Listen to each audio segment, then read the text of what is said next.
आई एक जनी के एक जना बहरा बहुत दिन से बड़े कहिया होली के मौसम में हाँ उनकर याद आइल हा कैसे तो कैसे कहती औरतिया कैसे कह तन ध्यान दिहल जाओ ए वाह। शंकर भैया ए छोटू बाबा झाल मिलाई झाल रतन भैया हो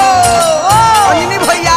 हाँ आई देखी तन ध्यान दी सुरेश बाबा बना रही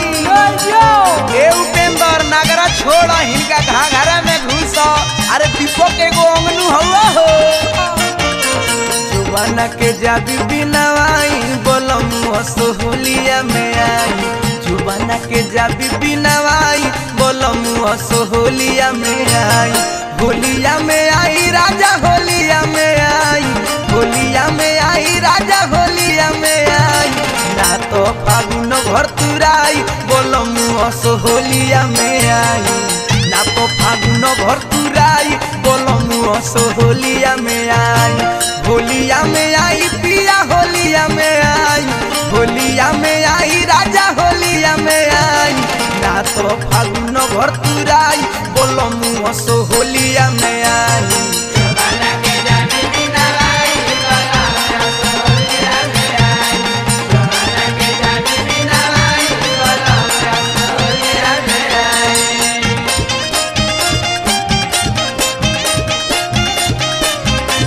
भैया हई देखी गार्दा उगल रसूलपुर में धन हो ए मुरली भैया हई देखी होली के रंग ए राम सूरत भैया ए जनार्दन भैया खाली पटौनिया होई हई देखो होली हो पूरा मजा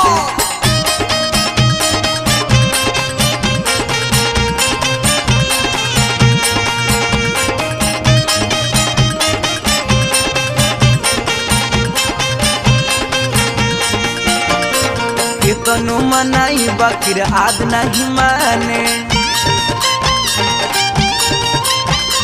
रहे न झूला में लागे लफाने ये तनु मनाई बकिर आद नहीं माने रहे न झूला में लागे लफाने होलिया में आई राजा होलिया में आई होलिया में आई राजा होलिया में आई चलती से खूंटा धराई बोलम सोहलिया में आई ना तो फागुन भर तुराई बोलम सोहलिया में आई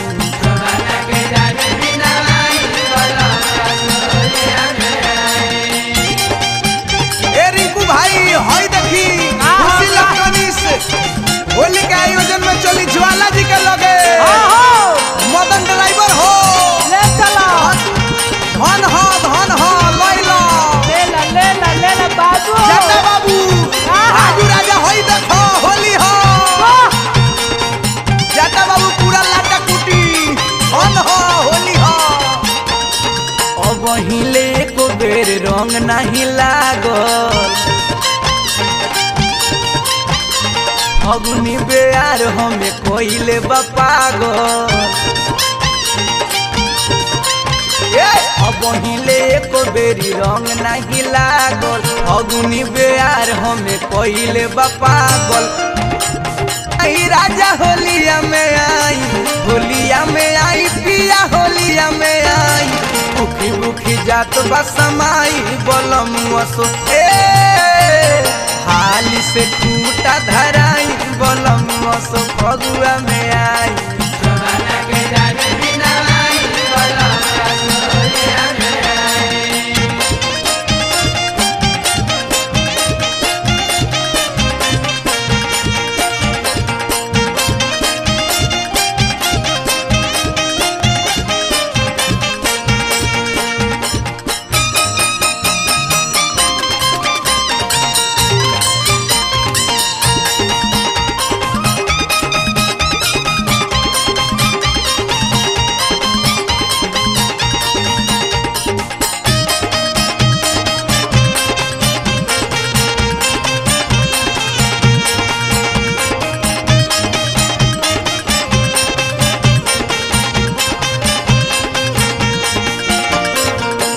जब फगुआ तो धुनेम कपार जी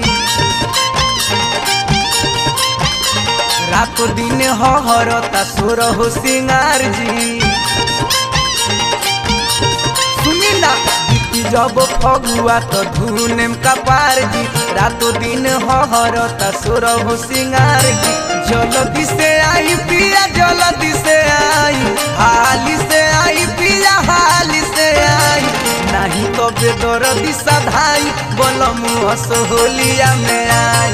नहीं तो दीपक लगाई बोलम फगुआ में आई